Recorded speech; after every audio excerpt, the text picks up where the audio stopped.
Good morning friends. आज हम लोग एक बहुत ही इंटरेस्टिंग टॉपिक पर, बहुत ही बेसिक टॉपिक लेकिन बहुत इंटरेस्टिंग टॉपिक के ऊपर बात करने जा रहे हैं, और जिसका नाम है न्यूरोसिस एंड साइकोसिस। ये एबनॉर्मल साइकोलॉजी का सिलेबस में आता है और बहुत ही बेसिक चीज़ है, जो कि बेसिक अंडरस्टैंडिंग का चीज़ है, जो हम लोग एबनॉर्मल साइकोलॉजी में पढ़ते हैं कि ये दो प्रकार के जो मानसिक रोग होते हैं वो क्या होते हैं, कैसे होते हैं। आइए इसके बारे में हम लोग डिटेल में पढ़ें। सबसे पहले इसके अर्थ को हम लोग समझते हैं कि what is neurosis and what is साइकोसिस। तो neurosis is a relatively mild mental illness that is not caused by organic disease involving symptoms of stress but not a radical loss of touch with reality. Neurosis क्या होता है? एक हल्के प्रकार का मानसिक रोग है जिसमें कि जो भी कारण जो उसका होता है वो ऑर्गेनिक डिजीज़ से होता है। कोई भी ऑर्गेनिक, कोई भी फिज़िकल डिजीज़ होता है, उसके चलते ये कभी कभी डेवलप कर लेता है और कभी कभी स्ट्रेस एंड एंजाइटी से भी डेवलप करता है। इन्वॉल्विंग सिम्टम्स ऑफ स्ट्रेस, उसमें क्या होता है कि जो भी सिम्टम हम देखते हैं उसमें स्ट्रेस देखने में आता है, वरी देखने में आता है, फियर देखने में आता है। तो इस तरीके का उन लोगों का सिम्टम्स उनमें पाया जाता है, but not a radical loss of touch with reality. लेकिन उनके पर्सनैलिटी में बहुत ज़्यादा डिस्टॉर्शन नहीं होता, उनके पर्सनैलिटी में बहुत ज़्यादा विघटन नहीं होता। उनका जो टच होता है रियलिटी से, जो फैक्ट से, जो सच्चाई से, जो ज़िंदगी की सच्चाई है, जो हमारे आसपास के वातावरण में जो घटित हो रही है, उन सारे रियलिटी से वो लोग टच में रहते हैं, उन लोग का लॉस ऑफ टच नहीं होता। तो और anxiety, depression and insecurity are the common symptoms. उनमें जो मेन सिम्टम्स होते हैं न्यूरोसिस के पेशेंट्स का, उसमें एंजाइटी यानी चिंता होता है, डिप्रेशन यानी अवसाद की परिस्थिति होती है, और इनसिक्योरिटी यानी असुरक्षा कॉमन सिम्टम्स हैं इनके इस न्यूरोसिस के रोग होने के लिए। अब हम लोग आते हैं साइकोसिस। What is साइकोसिस? साइकोसिस is a severe mental disorder. इसके जस्ट विपरीत न्यूरोसिस हल्के प्रकार का है, परंतु साइकोसिस मेजर मेंटल सिम्टम है, यानी काफ़ी सीवियर प्रकार का होता है, तीव्र प्रकार का, in which thought and emotions are so impaired that contact is lost with eternal external reality. इसका मतलब ये है कि इतना ज़्यादा उनका जो डिसऑर्डर उनके अंदर विकृति होती है, पर्सनैलिटी इतना ज़्यादा विघटित हो जाता है कि उनके सोच में, उनके थिंकिंग में, उनके संवेग, इमोशंस में इतना ज़्यादा इम्पेयरमेंट आ जाता है, इतना प्रॉब्लम्स और विकृति आ जाती है कि वो अपना कॉन्टैक्ट लूज़ कर जाते हैं एक्सटर्नल रियलिटी से। जो कि एक्सटर्नल वर्ल्ड में क्या हो रहा है, उसके आसपास के वातावरण में क्या हो रहा है, कैसे हो रहा है, वो सब से वो कॉन्टैक्ट लूज़ कर लेते हैं। Delusions and hallucinations are the most common symptoms, यानी कि हेलुसिनेशन और डिल्यूजन सबसे ज़्यादा इम्पॉर्टेंट इसमें सिम्टम्स पाए जाते हैं, सबसे मेजर सिम्टम्स पाए जाते हैं साइकोसिस में। अब आइए हम लोग देखेंगे कि दोनों के बीच अंतर क्या है, बेसिक डिफरेंस क्या है। तो सबसे पहला है, जो हम लोग दो भागों में इसको बांटे हैं, रियलिटी जजमेंट प्रेजेंट, और इसमें होता है रियलिटी जजमेंट एब्सेंट। यानी न्यूरोसिस के जो पेशेंट्स होते हैं उन लोगों में रियलिटी यानी कि जो सच्चाई होती है, जो फैक्ट होता है लाइफ का, वो उसका जजमेंट करने की एबिलिटी होती है, परंतु साइकोटिक पेशेंट्स में ये एबिलिटी का एब्सेंस होता है। दूसरा है पर्सनैलिटी नॉट अफेक्टेड, इसमें है पर्सनैलिटी अफेक्टेड। इसका मतलब ये है कि न्यूरोसिस में जो लोग जो मनोरोग से ग्रसित होते हैं, न्यूरोटिक्स जो होते हैं, उन लोग का पर्सनैलिटी बहुत ज़्यादा इफेक्टेड नहीं होता है, बहुत ज़्यादा विकृत नहीं होता है। परंतु जो साइकोटिक्स होते हैं उनका पर्सनैलिटी बुरी तरह से विक्षिप्त होता है, उनके सोचने, समझने, क्रिया करने का, खाना पीना, सोना, एवरीथिंग इज़ अफेक्टेड। तो टोटली पर्सनैलिटी अफेक्टेड होता है। थर्ड है इंसाइट इज़ प्रेजेंट, इसमें इंसाइट इज़ एब्सेंट। इसमें सूझ, इन लोगों में सूझ होता है, उसमें अपने सूझबूझ के हिसाब से वे लोग काम करते हैं, क्योंकि वो लोग हल्के प्रकार के मानसिक रोगी होते हैं। वो लोग एबनॉर्मल से थोड़े से विघटित होते हैं, लेकिन एबनॉर्मल से नॉर्मल से बहुत ज़्यादा विघटन होना, इंसाइट में कमी होती है, इसलिए इनमें साइकोटिक्स में इंसाइट की कमी होती है। डिल्यूजन्स हेलुसिनेशंस एब्सेंट, और यहाँ है डिल्यूजन हेलुसिनेशन प्रेजेंट। इसका मतलब है कि जो विभ्रम की परिस्थिति हो या फिर व्यामोह की परिस्थिति हो, ये न्यूरोटिक्स में नहीं पाया जाता है, लेकिन साइकोटिक्स में यही इनका मेन सिम्टम्स है, जो मैंने पहले भी बताया आपको। नो डिसऑर्गेनाइज स्पीच, और यहाँ होता है डिसऑर्गेनाइज स्पीच प्रेजेंट।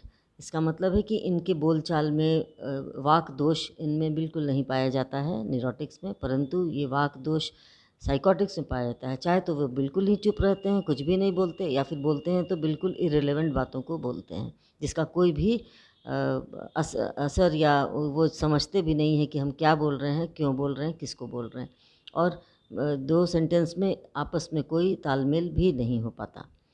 नेक्स्ट है डिसऑर्गेनाइज्ड बिहेवियर एब्सेंट। इसमें है डिसऑर्गेनाइज्ड बिहेवियर प्रेजेंट, यानी कि इनका जो व्यवहार होता है न्यूरोटिक्स, उनका व्यवहार बहुत ज़्यादा डिसऑर्गेनाइज्ड नहीं होता, परंतु साइकोटिक्स का बिहेवियर जो होता है वो बिल्कुल डिसऑर्गेनाइज्ड होता है। इसलिए डिसऑर्गेनाइज्ड होता है क्योंकि वो लोग सोचने समझने की शक्ति ही इसमें नहीं होती है कि हमारा व्यवहार किस तरह का होना चाहिए, किस तरह से संगठित व्यवहार हम कर सकते हैं।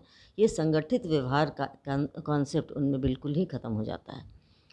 नेक्स्ट है कॉन्टैक्ट विथ रियलिटी प्रेजेंट। इसमें है नो कॉन्टैक्ट विथ रियलिटी। ये वही है कि जिसमें हम जो सच और जो हमारे आसपास कॉन्शियस जो नॉलेज जो होता है हमारे आसपास के वातावरण का, उसमें वे लोग कॉन्टैक्ट रख सकते हैं, और यानी कि उन लोग को पूरी तरह से कॉन्शियसनेस होता है, परंतु साइकोटिक्स को इसका कोई कॉन्शियसनेस नहीं होता, कोई भी कॉन्शियसनेस नहीं होता। नेक्स्ट डिफरेंस, यानी फिर से कंटिन्यूड, इसमें और नेक्स्ट पॉइंट्स हम लोग देखेंगे। Aware of his personal problems does not realise his disorder. इसमें क्या है कि जो न्यूरोटिक्स होते हैं वो लोग अपने पर्सनल प्रॉब्लम के बारे में जानते हैं, उनको लगता है कि मेरे साथ कुछ प्रॉब्लम्स हो रहा है, अपने प्रॉब्लम्स के बारे में वो अनभिज्ञ नहीं होते, वो लोग बिल्कुल पूरी तरह से अवेयर होते हैं। परंतु यही अंतर है साइकोटिक्स में कि वो लोग को पता ही नहीं चलता है कि उनके अंदर कोई डिसऑर्डर है, क्योंकि वो अपना ज्ञान ही नहीं रख पाते अपने बारे में, बिल्कुल वो अपने एक तरह से स्प्लिट हो जाते हैं अपने आप से।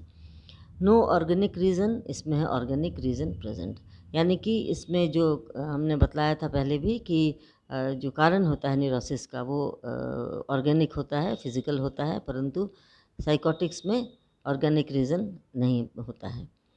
नेक्स्ट है जेनेटिक फैक्टर्स लेस इंपॉर्टेंट, यहाँ जेनेटिक फैक्टर्स मोर इम्पॉर्टेंट। यहाँ पर जेनेटिक फैक्टर्स कारण में हम देखेंगे कि क्यों होता है किसी को न्यूरोसिस, तो कारण उसका जेनेटिक फैक्टर नहीं है, यानी बायोलॉजिकल फैक्टर नहीं है यहाँ, परंतु साइकोसिस में जेनेटिक फैक्टर्स इंपॉर्टेंट होते हैं, यानी इसमें पाए जाते हैं कि अनेक रोगियों को जेनेटिक फैक्टर्स के चलते ही साइकोटिक वे लोग बन गए।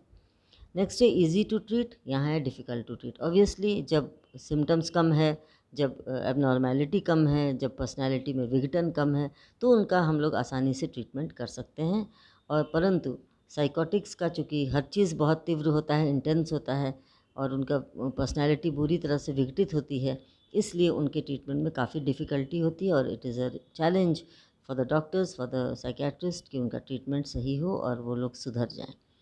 नेक्स्ट है कैन स्टॉप मेडिकेशन, इसमें है कैनॉट स्टॉप मेडिकेशन। इसमें बीच बीच में हम लोग न्यूरोटिक्स के पेशेंट को दवा देना बंद भी कर सकते हैं, क्योंकि इन लोग बहुत ज़्यादा आक्रामक और बहुत ज़्यादा उस तरह का उनमें सिम्टम्स नहीं पाया जाता है, परंतु इनके रोग में हम लोग मेडिकेशन स्टॉप नहीं कर सकते हैं साइकोटिक्स में। क्यों? क्योंकि यदि हम लोग दवा देना छोड़ देंगे तो उन लोगों में धीरे धीरे फिर से वो सिम्टम्स आना शुरू हो जाएगा। नेक्स्ट है क्लिनिकल ट्रीटमेंट, और ये है नीड्स हॉस्पिटलाइजेशन। तो इसमें क्या होता है क्लिनिकल ट्रीटमेंट, यानी क्लिनिक में जाते हैं लोग, मानसिक अस्पताल में जाते हैं या काउंसलर के पास जाते हैं, अपनी प्रॉब्लम्स बतलाते हैं, वो लोग खुद भी इंटरेस्टेड होते हैं कि अपने इस प्रॉब्लम से मुक्ति मिल जाए और वे लोग एक बैलेंस्ड और नॉर्मल लाइफ लीड कर सकें। इसलिए उन लोगों का आउटडोर बेसिकली आउटडोर ट्रीटमेंट ही चलता है, और लेकिन इसमें हॉस्पिटलाइजेशन की आवश्यकता होती है, क्योंकि इनका जो सिम्टम्स है काफ़ी तीव्र हो जाता है, काफ़ी आक्रामक हो जाता है, वो लोग खुद को भी कष्ट पहुंचा सकते हैं, दूसरों को भी कष्ट पहुंचाते हैं। ऐसी स्थिति में इनका हॉस्पिटल में ही रहना, एडमिट होना ज़्यादा इम्पॉर्टेंट है। Next treated by psychological methods, और इसमें है ट्रीटेड बाय फिजिकल मेथड्स। इसमें साइकोलॉजिकल मेथड से उनको समझाया जाता है, काउंसलिंग की जाती है, उनको अधिक से अधिक उनके प्रॉब्लम्स के बारे में ये समझाया जाता है कि किस कारण से उनको हुआ है और किस तरह से वो अपने इससे छुटकारा पा सकते हैं, मुक्ति पा सकते हैं। तो उनको साइकोलॉजिकली फ्री एसोसिएशन के द्वारा, काउंसलिंग के द्वारा मोटिवेट किया जाता है, और उनको न्यूरोटिक पेशेंट्स को ठीक किया जाता है। परंतु चूँकि इनका कारण भी फिज़िकल होता है काफ़ी हद तक, इसलिए साइकोटिक्स का ट्रीटमेंट जो होता है वो फिज़िकल मेथड्स के द्वारा किया जाता है। अब इसमें कौन कौन से डिजीज़ेज़ होते हैं, न्यूरोसिस में कौन कौन से डिजीज़ेज़ हैं मेनली, और साइकोसिस में कौन कौन से डिजीज़ेज़ हैं, तो आइए देखते हैं। इसमें है एग्जैजरेशन ऑफ नॉर्मल बिहेवियर। इसमें क्या होता है कि जो व्यक्ति नॉर्मल बिहेव करता है, जो व्यक्ति नॉर्मल है, सामान्य है, उनमें से थोड़ा सा अधिक इनका एग्जैजरेटेड बिहेवियर होता है। पहले भी हमने कहा है, जब एबनॉर्मेलिटी और नॉर्मेलिटी के बीच में डिफरेंस हम बता रहे थे, उस समय हमने कहा था कि it is the difference of degree not of kind. मतलब कि प्रकार का डिफरेंस नहीं होता, डिग्री का होता है। अगर वही काम हम लोग नॉर्मल तरीके से करते हैं तो वो ठीक है, लेकिन वही काम को अगर हम लोग एग्जैजरेटेड तरीके से करते हैं और गलत तरीके से करते हैं तो वो एबनॉर्मल बन जाता है। एग्जैक्टली यहाँ पर भी वही बात है कि एग्जैजरेशन होता है नॉर्मल बिहेवियर में, और साइकोसिस में क्या होता है कि उनका बिहेवियर कहीं भी किसी भी प्रकार से नॉर्मल नहीं दिख पाता है। इसमें anxiety disorder, panic disorder, phobia, इस तरह के रोग होते हैं जो कि एंजाइटी से रिलेटेड होते हैं, डिप्रेशन से रिलेटेड होते हैं। और ये लोग इस तरह के फियर, इस तरह का पैनिक, इस तरह का इनसिक्योरिटी, ये सब के चलते इनमें ये इस तरह की बीमारी होती है। साइकोसिस में सिज़ोफ्रेनिया होता है जो कि बहुत ही ज़्यादा विघटित एक प्रकार है मनोरोग का, साइकोसिस का, जिसमें कि पर्सनैलिटी पूरी तरह से विघटित होती है और व्यक्ति को अपना ज्ञान भी नहीं हो पाता कि वो किस पोजीशन में, वो कौन है, क्या कर रहे हैं, क्यों उनके साथ क्या घटित हो रहा है, कुछ भी उनको ज्ञान नहीं हो पाता। न्यूरोसिस में है पोस्ट ट्रॉमेटिक स्ट्रेस डिज़ॉर्डर। जैसे किसी को कोई ट्रॉमा आता है, कोई फिज़िकल या मेंटल ट्रॉमा से वो गुज़रते हैं, तो वो ट्रॉमा के कुछ दिन बीतने के बाद जब उसको फिर से वो स्ट्रेस डिज़ॉर्डर उत्पन्न हो जाता है तो उसको कहते हैं पोस्ट ट्रॉमेटिक स्ट्रेस डिज़ॉर्डर। तो ये न्यूरोसिस में पाया जाता है। और इसके ठीक विपरीत मैनिक डिप्रेशन में एक ऐसा सिम्टम है ये जिसमें मैनिया और डिप्रेशन दोनों का मिक्स्ड रूप देखने को मिलता है। कभी एक ही व्यक्ति मैनिया के पोजीशन में रहता है, कभी बहुत ज़्यादा डिप्रेस्ड हो जाता है। तो इस तरीके से हम देखते हैं कि इसमें मैनिक डिप्रेशन साइकोसिस जो होता है वो भी एक तीव्र प्रकार का मनोरोग है।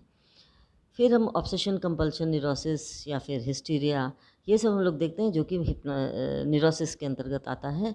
और ये भी हल्के प्रकार के मानसिक रोग हैं जिसको कि हम लोग ट्रीट कर सकते हैं।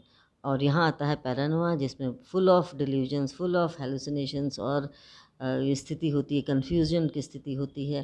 तो ये हम लोग देखते हैं, बीमारी के आधार पर भी हम देख सकते हैं कि न्यूरोसिस और साइकोसिस दोनों में बहुत ज़्यादा वास्ट डिफरेंस है। जिसमें हम ये देखते हैं बेसिकली व्यक्ति का व्यक्तित्व ही प्रभावित होता है, और जब व्यक्तित्व विघटित हो जाता है तो उनका हर चीज़, बिहेवियर, उनका इमोशंस, उनका मोटिवेशंस, उनका इंटेलिजेंस, हर चीज़ प्रभावित होता है। और नतीजा ये होता है कि वो लोग बहुत ही विगरस ट्रीटमेंट की आवश्यकता होती है। और साइकोसिस तो चूँकि वो बहुत ही इंटेंस प्रकार का, बहुत सीवियर प्रकार का मानसिक रोग है, इसलिए इनका ट्रीटमेंट बहुत बड़ा चैलेंज होता है किसी भी मनोवैज्ञानिक के लिए। तो इस तरह से हम देखते हैं कि ये दो प्रकार के मानसिक रोग हैं जिसके अंतर्गत हम लोग विभिन्न प्रकार के बीमारियों के बारे में, मानसिक रोगों के बारे में पढ़ते हैं। आशा है आपको ये वीडियो समझ में आया होगा, पसंद आया होगा। और आप अगर किसी तरह का कोई भी क्वेश्चन पूछना चाहते हैं तो आप मैसेज बॉक्स में निश्चित रूप से पूछ लें। धन्यवाद।